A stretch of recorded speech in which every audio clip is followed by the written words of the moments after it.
Olá pessoal, sejam muito bem-vindos para mais um Decorando com a Fran.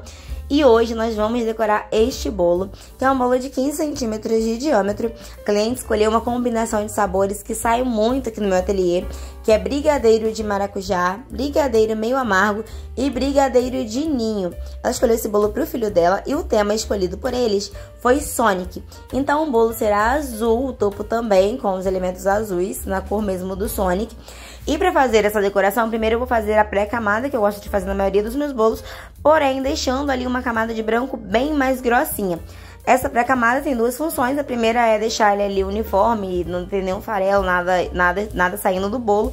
E também não precisar fazer um chantininho colorido em muita quantidade, apenas para cobrir a parte branca. Não precisa fazer uma quantidade muito volumosa de chantininho colorido, sabendo que o chantininho que tem pigmentações fortes, ele amarga um pouquinho, além de pintar todos os convidados, né? Aqui já vai ficar um chantininho concentrado por cima do branco, mas deixando uma camada branquinha embaixo. Não precisamos, no caso, usar tanto chantininho colorido. Aqui é apenas para cobrir mesmo, uma camada bem fininha, só mesmo para espatular. Tô mostrando para vocês o tom que eu queria, que era esse tomzinho do Sonic. E ali com a própria espátula, tá vendo? Ó, eu vou espalhando uma camada bem fininha de chantininho. E depois de espatular, então, vai ficar uma camada bem fininha, porque a gente vai espatular e tirar o excesso, né? Vou colocar ali na parte do topo, vou espalhar também. E já vamos passar uma espátula de textura para deixar um efeito uniforme. Esse chantininho aqui azul, no caso para fazer chantininho azul, eu utilizei o corante da Iceberg, maravilhoso, eu amo os corantes da Iceberg. E eu não tinha tanta quantidade, então eu complementei com o da Mix que eu tinha aqui, os dois são Royal. Deixei ele bem azul.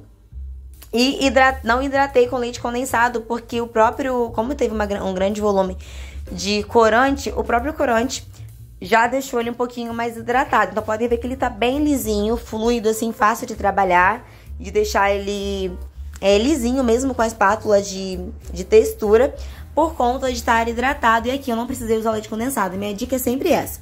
Depois que você usar o corante, ver que ainda ficou um pouco poroso, aí você pode usar o leite condensado, mas antes de usar o leite condensado, certifique-se de que tá no tom certo para não perder o ponto. Estou utilizando aqui para fazer essa textura uma espátula que eu amo, da Dulciline, de número 20, que tem esse efeito de listrinha aí, que fica maravilhoso. E agora eu vou limpar o cake board, mas era para me limpar depois, porque ainda vou pintar esse bolo, mas ali eu já tinha limpado antes. E eu gosto de utilizar ou essas buchinhas mesmo de cozinha ou o Perfect. Você pode usar a melhor opção pra você. Eu acho que esse tipo de buchinha deixa bem limpinho o cake boards. Aí agora eu vou pintar. Então depois eu vou ter que limpar de novo, né? Mas você pode limpar só depois de pintar. Coloquei ali um pouquinho de álcool de cereal e pó perolado da Fab. No caso, isso aqui que eu tô utilizando.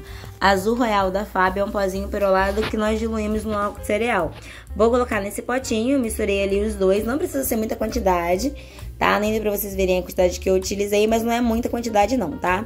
Só aí um dedinho mais ou menos de álcool de cereal. Se você achar que é pouco, você faz a misturinha novamente. Aí é somente mesmo pra dar um brilho e aumentar um pouquinho mais a cor desse bolo. Pode ver agora que ele vai ficar um pouquinho ainda mais escuro, além desse efeito perolado maravilhoso. Então ali a gente vai borrifando ali com essa bombinha. Vai ficar bem lindinho. Eu fiz praticamente somente na parte de cima desse bolo. Não fiz no bolo todo. Deixei a parte do topo mais perolado do que a base. A base somente respingou ali um pouquinho, ó. E ali vou limpar novamente com a buchinha ali, pra deixar esse cake board bem limpinho. E a gente já vai colocar o nosso topo e também a areia, que vocês irão ver onde eu vou colocar, né? Que é na parte ali do topo. Agora, pra deixar ainda mais limpinho, eu utilizei ali uma toalhinha mesmo de cozinha, mas eu vou usar um item que eu amo, que é pincel de maquiagem. Utilizo pra limpar quase todas as vezes que eu decoro o bolo, pra deixar ele bem retinho.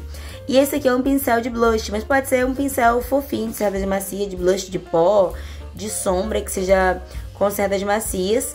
Eu gosto mais desse do que aqueles de papelaria, aqueles de pintura. Esse de cerda macia desliza facilmente e fica bem limpinho. Podem ver que o meu cake board está impecável, bem rente ali o bolo, sem manchar, sem pegar no bolo nadinha. Então eu gosto bastante de fazer assim. Dá um pouquinho mais de trabalho, mas a gente entrega um trabalho mais delicado para o nosso cliente. Agora, eu vou aplicar ali a nossa areia. E essa areia eu fiz com biscoito de maisena, bati no liquidificador, deixei ficar um pozinho. Tinha até uns pedacinhos de biscoito. E pra deixar ainda mais clarinho, eu tirei ali, tá vendo que tinha um pedacinho de biscoito maior? Pra deixar essa areia um pouquinho mais clarinha, eu coloquei um pouquinho de leite em pó. Então você pode utilizar paçoca com leite em pó ou biscoito de maisena triturado com leite em pó ou farinha láctea. Todos esses dá pra fazer esse efeito de areia que fica maravilhoso no bolo.